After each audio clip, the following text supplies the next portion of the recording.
Today what we're going to be covering is probably one of the harder concepts that we'll be talking about this year, which is unlike mixed numbers.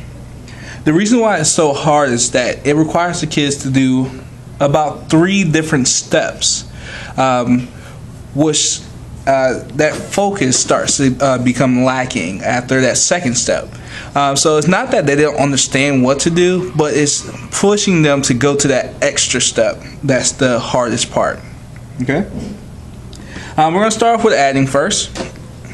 As you see here, we have 5 3/4 plus 2 3/8. First thing you look at here is that 4 and 8 are not the same denominator. So what you're going to do off to the side is find the LCM. Most of the kids are getting really fast at this now. They can tell you offhand that the common denominator, common multiple of 4 and 8 would be 8. So I'm going to rewrite my problem now.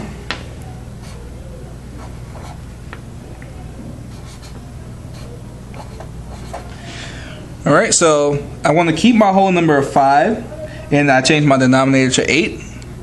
So we look at our multiplier, which is times 2, which gives us our new numerator of 6. We're going to look down here. Our multiplier is 1. So in this case, it just stays as 3. So now we're going to add. We had 6/8 plus 3/8, which gives you 9/8. I always like to tell the kids to focus here, because as you can see, we have a numerator that is higher than our denominator. That's a top-heavy fraction here, as we like to call them. So, or improper fraction, as we also call them. So therefore, we need to figure out how many times 8 goes into 9, which gets you 1. We're going to add that 1 to the top, and we know we have 1/8 left over. So we're going to cross out our 9/8, and we're going to put down 1/8. If you need to see that in real time, you can see we have 9 on the inside of our division box. We have 8 on the outside. 8 goes into 9 one time.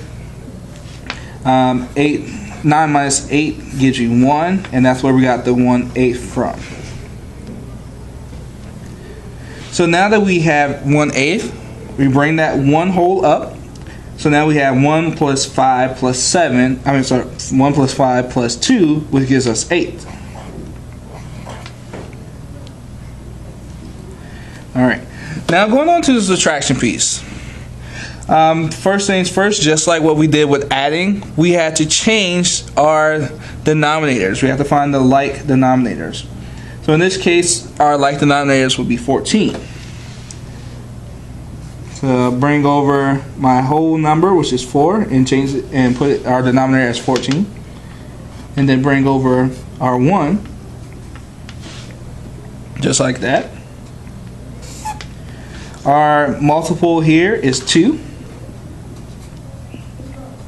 1 times 2 gives us 2. Our multiple here is 7. So now 1 times 7 is 7.